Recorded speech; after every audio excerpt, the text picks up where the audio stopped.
É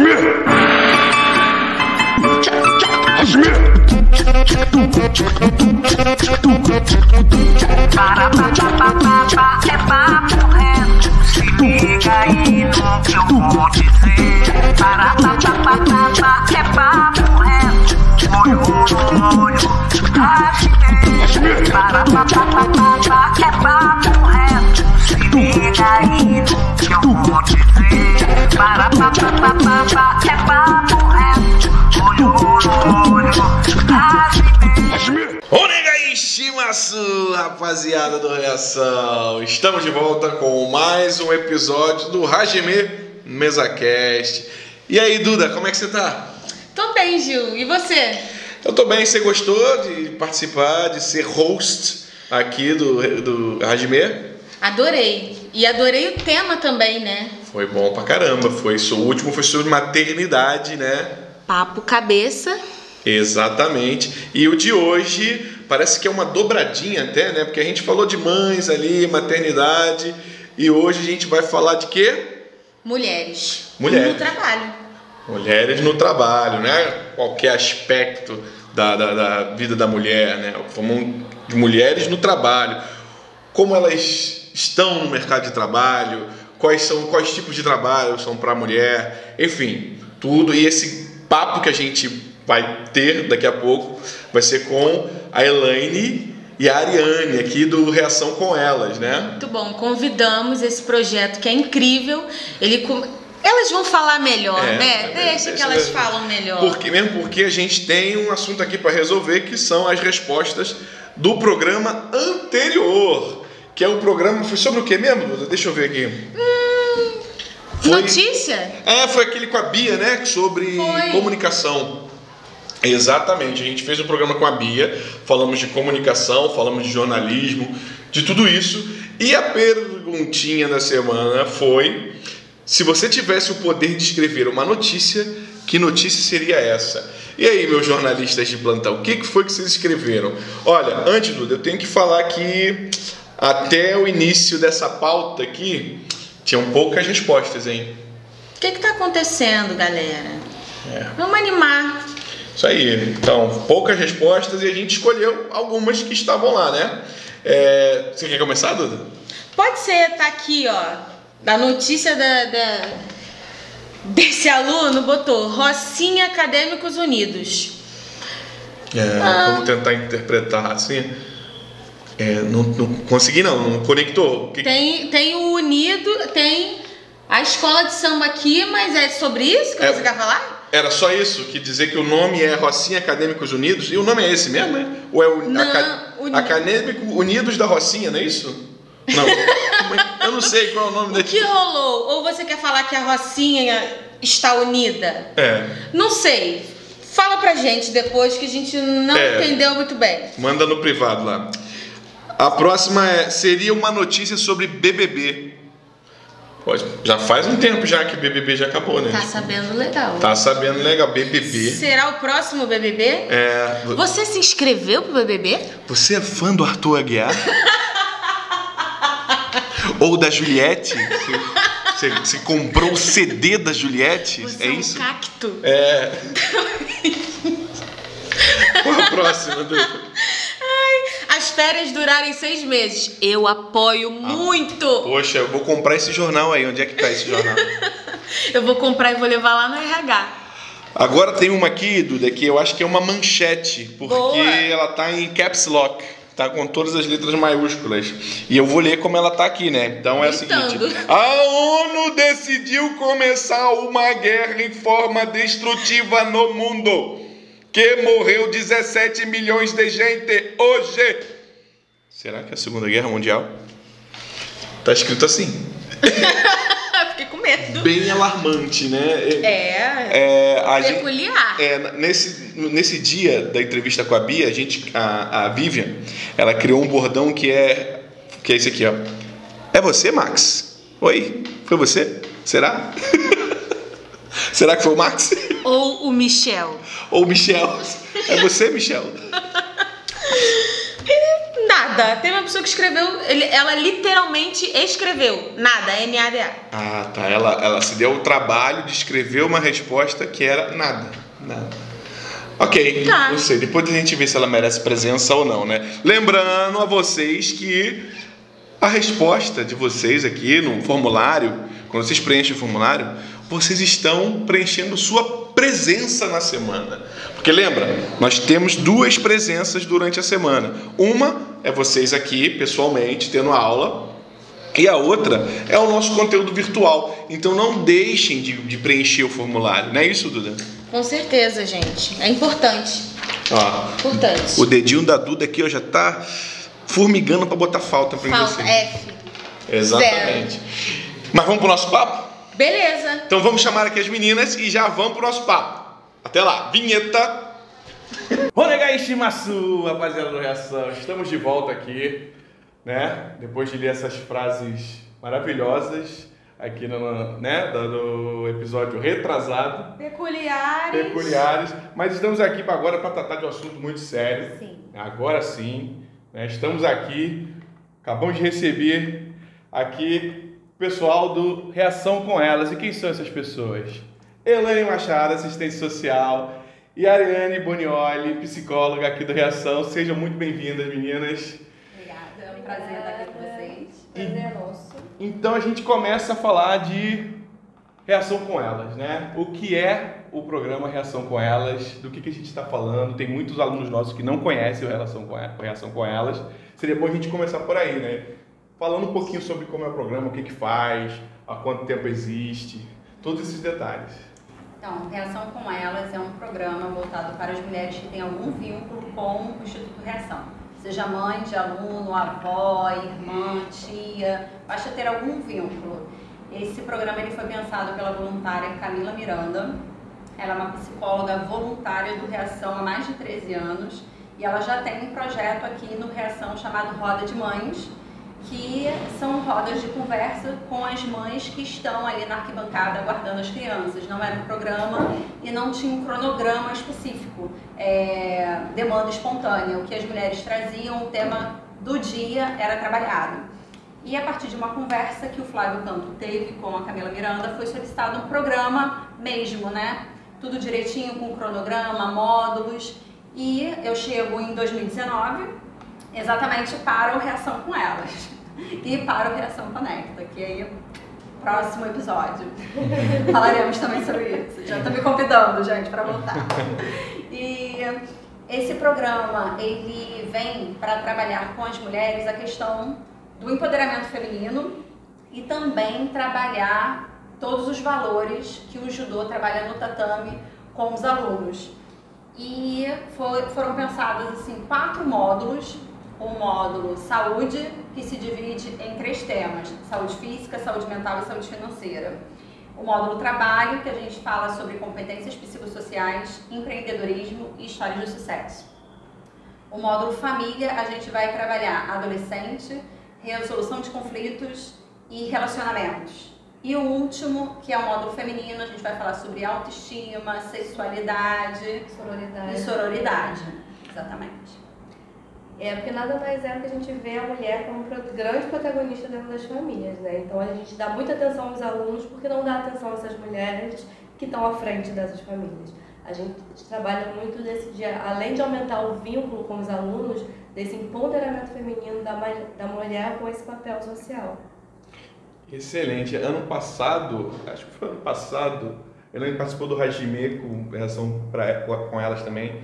E era sobre violência contra a mulher, não é? Sim, sim. E aí, para vocês verem a gama de assuntos que a gente vai tratar dentro do mesmo programa, dentro do mesmo universo. A gente falou de violência contra a mulher. E hoje a gente está falando de trabalho, as mulheres no mercado de trabalho. E a gente vai explorar esse tema. Duda estava ansiosa por esse tema. Estava muito. Como que essas coisas se atravessam a nossa vida. E, enfim, como a Ariane falou, né? Como elas são protagonistas nessa família e se elas mudarem a perspectiva de vida delas, como isso muda a vida dos filhos do aluno. Da sociedade como um todo, move as estruturas completamente, né? Você quer começar abrindo, Duda? Pode ser. Eu fiquei muito curiosa em saber, né, já que tinha essa demanda livre das mulheres e aí surgiu a necessidade do programa, quais eram os dilemas mais comuns que elas traziam, assim, para vocês discutirem?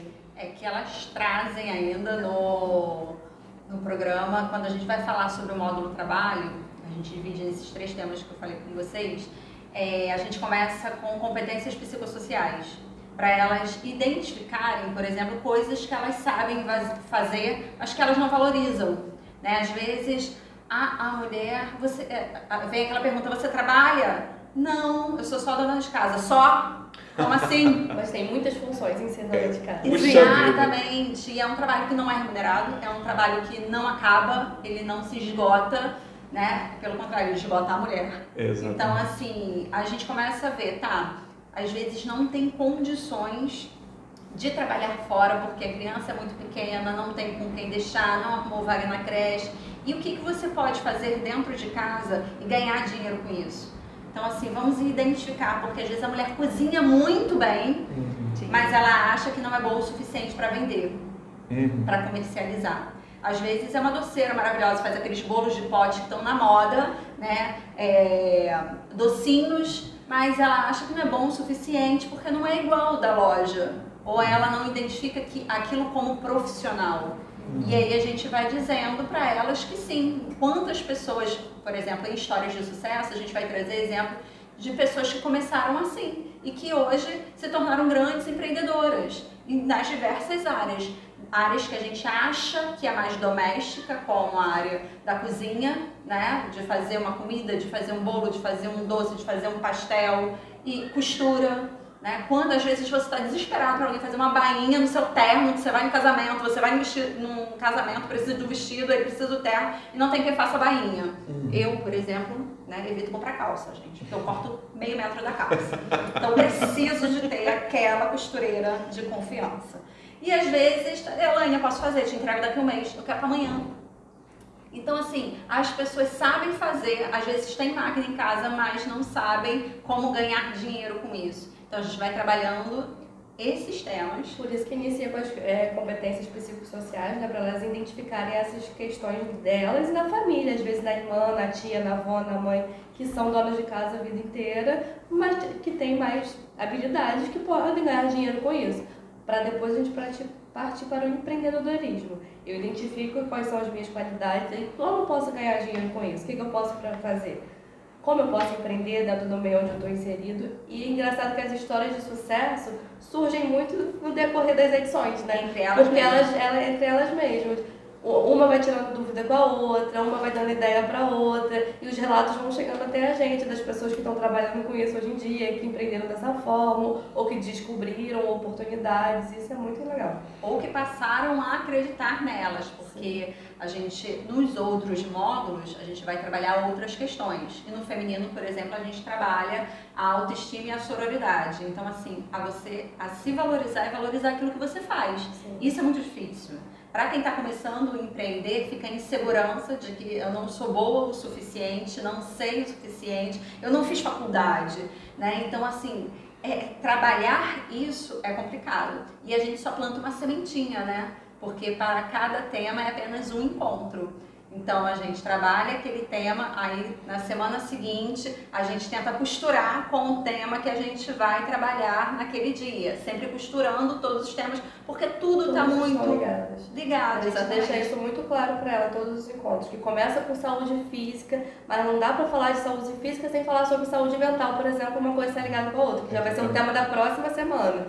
E assim sucessivamente, porque os temas estão interligados entre elas. E às vezes, ao falar sobre empreender e identificar essas competências psicossociais, a gente tem que falar de sororidade, da gente valorizar o mercado local, valorizar o empreendedorismo feminino na sua comunidade, valorizar aquelas pequenas empresas. E a gente ainda vai abordar esse assunto mais a fundo para frente. E dentro também, né, do feminino, quando a gente trabalha a sororidade, a gente quer quebrar aquele tabu de que as mulheres têm que competir, né? Eu tenho sempre que estar mais bonita do que ela, ter uma formação maior do que a dela, e não é.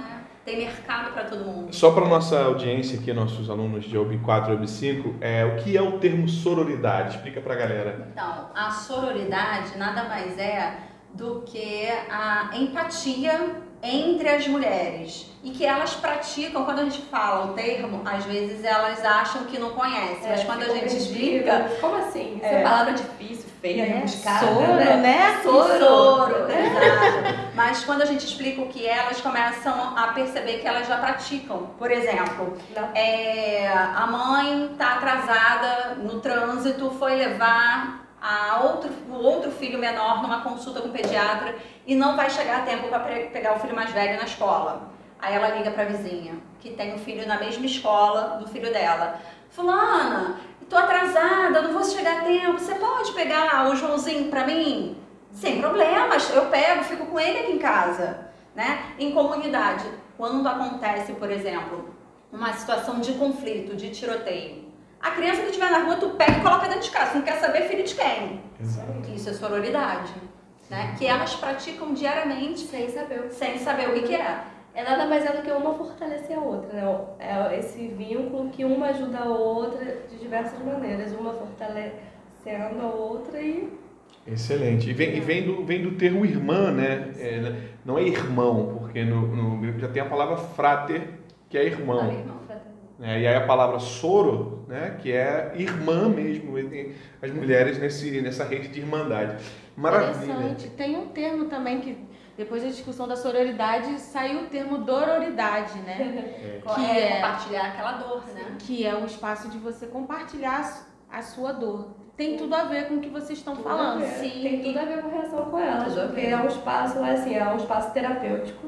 A gente deixa isso bem claro para elas também, da questão do sigilo, do que é falado ali, colocado por elas, fica naquele espaço, né? Pela questão do sigilo profissional, para preservar as histórias que ali são colocadas. E elas se sentirem à vontade, né, de compartilhar a sua intimidade. Então, por isso, por exemplo, que o Reação com Elas ele não é gravado. Então, o que a gente fala ali, a gente pactua isso na abertura. Antes de a gente começar a discutir qualquer tema, a gente pactua isso.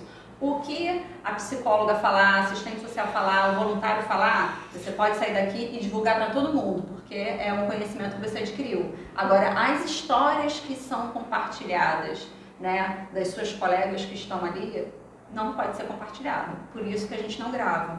Né? A gente tem o online. Nessa edição a gente está fazendo o híbrido, tem o presencial, mas como Tubiacanga e Rocha Miranda não estão tendo presencial, a gente abriu um link para as mulheres desses dois polos participarem. Mas aí elas entram, elas assistem e acabou. Não pode ser gravado, é tudo ao vivo. Quer fazer uma pergunta? Não, eu queria falar mais assim, porque eu sou o único homem da roda aqui, então eu posso falar umas coisas para a gente entender esse contraste, né, que tem. E aí que já vai levar a minha próxima pergunta, que é o seguinte: a gente pode resumir essa diferença entre homens e mulheres assim, dizendo que o homem está dentro de uma esfera muito pública e a mulher dentro de uma esfera privada. E por que eu estou dizendo isso? Porque essa coisa da sororidade, ela se diferencia da fraternidade bem aí. Sororidade é uma ajuda, é uma rede que você monta, né? Fraternidade é simplesmente eu não bater em você, entendeu? O homem vê de forma diferente. Então, a dororidade, é difícil imaginar um espaço onde estejam vários homens falando de suas dores uns com os outros, né? Então, é tudo dentro de uma esfera pública. E o trabalho também é assim, o trabalho que é valorizado, o trabalho que é bem visto, é o trabalho fora, né? Público. O trabalho doméstico, o trabalho privado, ele é invisível ou ele não é considerado, né? A gente sabe muito bem disso. E aí também entra nessa categoria os artistas também, não, né? Não tem o seu trabalho valorizado, enfim. E aí, a questão toda eu queria falar mais dessa coisa do trabalho doméstico, que é essa dupla jornada, né, que você falou. Às vezes a mulher tem uma tripla jornada, quádrupla jornada, e aí, tipo assim, ninguém vê. Sim. Ninguém vê. Tem aquela... Ainda cobram dela. Exatamente, aquela imagem da mãe com vários braços, né? Aquilo é muito real. É aquela romantização, né, do termo mulher guerreira. A guerreira. Então, a mulher... Não, gente, é sobrecarregada mesmo. Então. E aí, quando a gente diz romantização, porque a mulher acaba sendo afetada por isso, porque quando ela sente que ela não está aguentando, ela dificilmente vai pedir ajuda, porque a sociedade exige que ela seja guerreira, que ela dê conta do trabalho fora de casa, do trabalho doméstico, dos filhos, do marido e linda, perfumada como atriz da novela das 8. E consiga um diploma, talvez, aí nesse meio aí. Que tenha uma carreira, que seja uma boa profissional, que seja uma boa mãe, competente e presente. Exatamente. Né? Que cuide bem da casa, que tenha uma casa organizada, limpa. E nisso tudo ela tem que ter o corpo da influencer, digital fitness, tá na moda, aquele cabelo impecável, aquela maquiagem impecável, as unhas feitas, saradíssima. Se a gente pensar na pandemia também, né, a gente teve que se adequar a uma nova realidade, boom do home office, né? Todo mundo trabalhando de casa, com as crianças em casa, com o marido em casa. Imagina para uma mãe que tem essa dupla jornada, 4 jornadas, se vê numa situação dessa. O quanto deve ter sido difícil. Eu falo por experiência própria que eu sou mãe. Né? A gente estava com a demanda em casa, trabalhando 2 vezes mais do que no presencial e tendo que cuidar de estudo de filho, de casa, de demanda, de marido, todo mundo junto. Depois do último programa também, a gente falou muito sobre o papel da mãe, né? O último programa foi sobre maternidade, enfim. E a Rafa falou sobre isso também, essa coisa de que a cobrança é a mãe, é a mulher, né? Quem tem que responder pelo filho é sempre a mãe. Eu venho, tipo assim, uma casa de mulheres trabalhadoras, né? Minha mãe sempre trabalhou fora, como se diz, né? Trabalhou fora. E ela tinha exatamente isso que vocês estão falando, né? Esse esgotamento de trabalhar fora e chegar em casa e ainda querer fazer as coisas, reclamar que a gente não ajuda ela, e ela mesma tem que fazer. E até hoje ela desenvolveu esse toque, mesmo aposentada, ela quer arrumar tudo dentro de casa. Anos assim. E aí eu correlaciono isso com a minha irmã, por exemplo. Minha irmã já é uma mulher que já ganhou a universidade, está fazendo o doutorado dela fora, e minha mãe é esse suporte para ela, né? Cuidando da minha sobrinha para que minha irmã conquiste as paradas, entendeu? A necessidade da rede de apoio. Isso é muito importante. Mas mesmo assim, a minha irmã tem essa cobrança em cima dela, né? Enquanto mulher, ela tem que estar com a criança. Enfim. Sim. E essa cobrança vem de nós, outras mulheres, né? Na maioria das vezes, porque, agora que você é mãe, tem que abandonar os estudos e cuidar do seu filho. Então você quebrar e saber falar assim, não, para dar uma condição melhor para o meu filho, para minha filha, eu tenho que continuar estudando, continuar me especializando, porque o mercado de trabalho ele muda diariamente. E por uma condição pessoal também, né? Porque você é mãe, você não deixa de ser mulher. Você tem seus desejos, você tem seus sonhos, você tem suas vontades, você tem suas realizações. E as pessoas acabam desvinculando isso. Se você é mãe, você tem que ter responsabilidade e viver somente para ser mãe. Mas não é assim. E a gente trabalha isso no Reação com Elas, que é muito interessante, que a gente sempre fala essa questão, olha, o Reação com Elas é um espaço para vocês.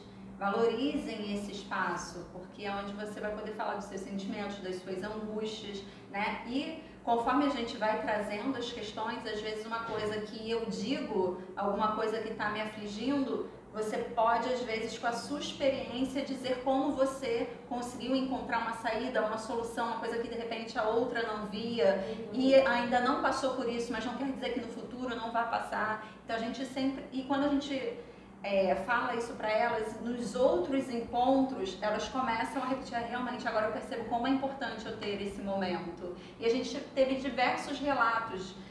Um deles chamou muita atenção porque ela falou assim, que ela, para mim, meus filhos estavam na fase do pré-vestibular, a minha mãe adoeceu, o meu marido ficou desempregado e eu não conseguia respirar. Eu rezava para chegar segunda-feira para estar em reação com elas, porque ali era o meu momento. Eu sentava e falava assim, agora sou eu, agora é para mim. Porque ela estava para os filhos, ela estava para a mãe, ela estava para o marido e ela. Entendeu? Isso é importante. Na maioria das vezes a gente acaba vivendo assim no automático, sem perceber, né? Dando conta de tudo e de todos e você fica em segundo plano. E não percebe a necessidade. É difícil identificar essa necessidade. Então, isso é estimulado desde pequeno, né? Desde o seu primeiro respiro de vida, nascendo mulher. Existe uma expectativa e uma pressão da sociedade para essa pessoa. E aí, muitas pessoas não... enfim, por diversas questões, elas acabam tendo um estilo de vida como esse que vocês estão falando. o fato da pessoa ter atividades que não são valorizadas e aí vocês estimulam essas habilidades no empreendedorismo, eu queria que vocês falassem um pouco sobre as profissões que são feminilizadas, ou se existe profissão feminina, como é que fica essa questão? A gente é um exemplo, por exemplo, né? Eu sou psicóloga e assistente social. Na nossa graduação é unânime mulheres, né? E é muito estigmatizado pela sociedade que psicóloga é mulher, que assistente social é mulher. Não tem que ser, gente. Eu acho que não existe uma profissão que seja exclusivamente feminina, uma profissão que seja exclusivamente masculina. Existe aquela profissão que vai se adaptar ao seu estilo de vida, à sua personalidade, ao seu gosto, ao seu entendimento. É isso que existe. Eu acho que o gênero não limita, não deveria limitar. Né? Exatamente. E para isso que a gente precisa é trabalhar esses tabus. A partir do momento que você se identificar, você, mulher, se identificou com engenharia civil, você já vai ciente que quando você entrar, aquela turma vai ser majoritariamente masculina e que você vai sofrer todos os tipos de preconceito. Mas a partir do momento que você se identifica como uma pessoa que quer cursar aquela faculdade, você gosta, vai ser uma excelente profissional, está ciente do que você quer, dos seus direitos, inclusive se sofrer algum tipo de bullying, algum tipo de preconceito na sala de aula, você sabe que você tem seus direitos, como recorrer, é só se informar, tá? Porque isso vai acontecer também com o homem que deve... Antigamente, a profissão do cuidado também era majoritariamente feminina. Hoje, quantos enfermeiros a gente vê? Professor de criança. Exatamente. Eu já conheci meu marido na faculdade de psicologia. Então, assim, a gente já vem quebrando esses tabus, mas o que eu acho mais importante é quando você escolher a sua profissão, você não vai escolher por gênero. Sim. Você vai escolher, como a Ariane falou, aquilo que você se identifica com relação à sua personalidade, né? Todo o seu jeito. E aí se informa sobre isso, né? Você vai se armar de informação. Informação é a melhor arma que você tem, né? Para quando chegar, se alguém falar assim, nossa, mas homem, professor de criança, tem certeza? Você falar da história da sua profissão, né? Exatamente. Como que é o homem nesse mercado de trabalho? Qual a diferença que você pode fazer, por exemplo, enquanto homem sendo professor de educação infantil? Porque as crianças vão na sala de aula com uma professora, elas continuam tendo sempre aquela figura do cuidado, aquela figura da instrução que é a figura materna. Né? E quando você tem um homem na sala de aula, os meninos passam a se identificar. Para os meninos é muito importante, né? Eles verem que, tá vendo, tem professor também, eu também posso dar aula. Porque antigamente você só via professor homem, o quê? Dando aula de matemática, educação física, física, exatamente. Você pacifica também a imagem do homem para a maioria das meninas. Sim. Né? Porque tem essa questão da severidade é o pai em casa, né? E aí é uma outra relação que se estabelece, não é uma relação de cuidado, mas uma relação de um distanciamento, de poder, de medo. E aí isso tem um efeito, estou há mais de 15 anos nessa história. E aí a gente acaba notando essas pequenas coisinhas, e isso acontece mesmo, assim, as meninas se aproximarem, se abrirem mais, né? Isso por um lado pode ser um problema, mas aí a gente com educação a gente corrige, né? Sim. A gente fala assim, alertando sobre os contatos que você pode ter com outros homens e outras mulheres, enfim. A gente vai acabar indo para outra ramificação. É muito importante essa coisa da mulher conquistar o seu espaço munida de informação. Exatamente. Falando muito importante, porque, cara, hoje em dia é isso, o mercado de trabalho está aberto aí para quem for desbravar. E aí, eu queria saber nesse sentido, quais são os caminhos para a mulher finalmente estabelecer nesse mercado, assim, como é que ela se insere. A gente já falou aqui da questão da informação, mas o que mais ela pode fazer para finalmente ganhar esse espaço com o respeito que ela merece, com a dignidade que ela merece? Como é que a gente alerta as mulheres para isso? Eu acho que nós mulheres temos que pensar que hoje nós somos metade da população, né? E somos referência dessa outra metade, porque nós somos mãe, namoradas, esposas, enfim, esses outros, todos os papéis que já dissemos antes. E de que forma eu estou propagando isso? Da minha insegurança, na minha colocação no mundo, no meu reconhecimento, de que forma eu estou educando os meus filhos, que mundo que eu quero deixar para os meus filhos, né? Que essa mudança tem que começar dentro da nossa casa. A gente tem que, desde cedo, colocar para os nossos filhos, homens e mulheres, meninos e meninas, que não existe profissão só para menina, que não existe profissão só para menino, que a mãe trabalha, que a mãe luta, que ela precisa de ajuda sim, que ela tem que se colocar nesses espaços. Eu acho que o caminho é esse, além da gente precisar desconstruir muitas outras coisas nessa sociedade, né? Isso, a gente já falou um pouquinho, em cada pergunta que vocês fizeram, a gente já desmistificou um pouco. Para além disso tudo que a Ariane falou, eu acho que é o que eu falei anteriormente também. Vamos desmistificar, né? Tirar essa romantização da mulher guerreira. Você não precisa ser guerreira, né? Vamos começar por aí. Gente. Exatamente. Vamos deixar as guerreiras para televisão, para os filmes de ficção, Isso. né? E para nossa realidade é isso. Nós nos reconhecemos como seres humanos. Nós não somos heroínas, portanto não somos guerreiras, né? Pedir ajuda quando for necessário, dar limites principalmente, né? E como a Ariane falou, só reforçando um pouquinho, a gente muda o mundo, né? Acho que está nas nossas mãos, mulheres, porque a partir do momento que eu assumo que eu não consigo sozinha e eu preparo os homens para o mundo, eu ensino meu filho a cozinhar para quando eu chegar em casa, eu não precisar fazer comida para ele. Eu ensino ele a colocar uma roupa na máquina de lavar, a cuidar da própria roupa, a cuidar do próprio uniforme. A gente vai estar preparando, porque, olha só, às vezes nós reclamamos dos maridos, né? Estamos fazendo a mesma coisa que a nossa sogra fez com ele. Sim. Está reproduzindo. Reproduz sem perceber. Né? Porque é o nosso filho, o cara já está com 15 anos e a gente está tratando ele como se fosse aquele bebê que acabou de nascer. A gente quer fazer por ele. Porque é o meu filho. Só que preparar o homem, preparar a mulher para o mundo também é um ato de amor. Exatamente. E é assim que a gente muda o mundo. Exatamente. E aí, rapaziada, vocês, né, o OB4, OB5, galerinha lá que já entende tudo isso que a gente está falando aqui. Já estão vivendo. Já estão vivendo. E aí, no meu lugar de fala de homem aqui, homem não ajuda em casa não, tá? Homem faz a sua parte. Você mora nessa casa, então você faz a sua parte dentro daquela casa. Exatamente. Né? Exatamente. Não existe essa coisa. Não é só da mãe, não é só da mulher, a função é de todos. Todos moram naquele espaço. Exatamente. Todos comem daquela comida, todo mundo usa as coisas, então todo mundo tem que ajudar, tem que colaborar. Para coisas. Não, e outra também, assim, a louça tá ali, eu não preciso pedir. Mas se eu, né, falando de mim agora, da minha adolescência, que era assim, mas se eu não ligar para a louça ali, ela vai sair dali. Minha mãe vai dar um jeito e ela vai lavar. Né? Eu sempre pensava assim, já mudei na minha casa há muito tempo. Na minha casa. Cíntia! Não, a Cíntia sabe. Na minha casa a cozinha é minha. Ela não mexe em nada na cozinha, porque cada um manifesta seu amor de forma diferente. O meu amor está muito na cozinha, na comida, nas coisas, né? Ela gosta de ver as pessoas bem vestidas. Então eu também não mexo com roupa. Ótimo. Se eu meter a mão na roupa, ela fala que eu vou estragar, alguma coisa assim. Então tá tudo divididinho lá em casa, cada um faz o seu. Função, exatamente. É outro rolê. Meninas, muito obrigado por vocês virem.